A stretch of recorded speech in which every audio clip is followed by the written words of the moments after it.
Good morning, everybody. Good morning.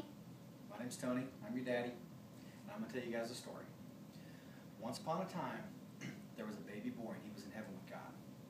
And God took that baby boy, and he told him, he said, listen, I'm going to send you to earth to live your life.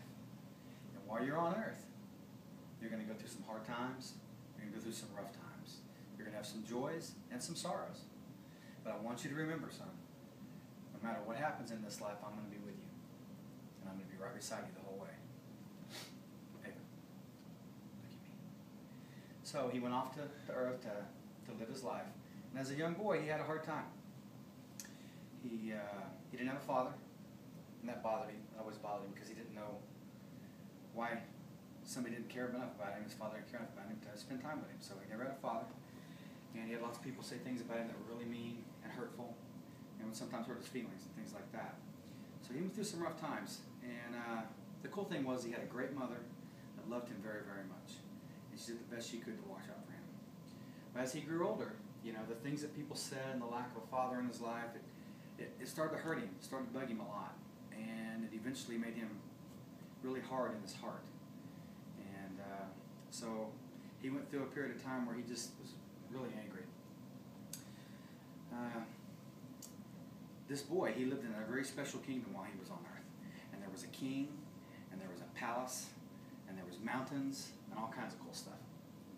So as he grew up, he met a man, and his name was Pastor Mac. And he was the royal priest of the kingdom. He was the royal priest of the kingdom. And Pastor Mac took this boy under his wing, and he studied with Pastor Mac for 5 years. And then he went on into his life, and he continued with his life from there. How's the video looking? Okay. So, as he went through his life, he had some bad things happen to him, and he had some good things happen to him also. But at some point in his life, those bad things became so bad that he kind of just gave up. He kind of got really angry and got hard in his heart, and he started doing some really bad things, some hurtful things, and he started committing crimes, certain types of crimes against other people. You know what those crimes were? What? He was not patient. He was impatient. He would use his anger to hurt people, and he would steal people's joy with his anger. Those were his crimes. And throughout all of this time, the king kept an eye on him because he wanted to know exactly what this guy was going to do. Well, finally he came to a point that his crimes were just enough that the king said, you know what? Enough. And he called the royal guards. And he called the royal guards out and he said, listen, I want you to get your war horses. I want you to track this man down. I want you to bring him to me because it's time for him to be judged for the things he's done. So the royal guards, they grabbed their war horses and they got their armor on and they went out into the kingdom. And they searched and they searched and they tracked this man down and they finally caught him. And at that point, the man knew that his journey was over at this point. They caught him and they threw him on the ground and they stripped him down to just his underwear. And they put him in chains and they threw him on a horse. And they brought him all the way back to the kingdom, back to the palace.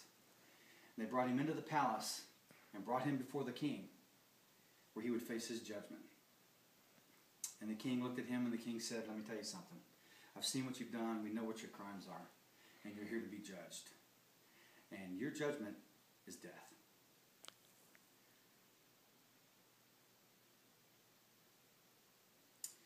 So the king told the guards, I want you to take him outside, put him in chains, call the executioner.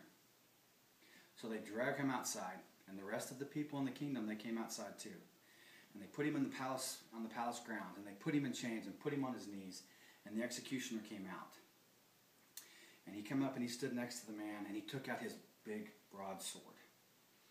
And he raised it above his head. And the man knew at this point that his journey was over. And the only thing he could think of to say at that point was to look up at the king and just say, mercy. Give me mercy. As the executioner raised his sword up over his head, the king's son, the prince, came into the palace area on his horse, on his mighty steed, in his armor. And he came in with his entourage, and he rode up there, and he jumped off of his horse. He took off his war helmet, and he walked up to his father, the king. And he stood at the right hand of his father. And he told his father, he said, Father, I have taken his punishment. I have taken his punishment on me, and he will be set free.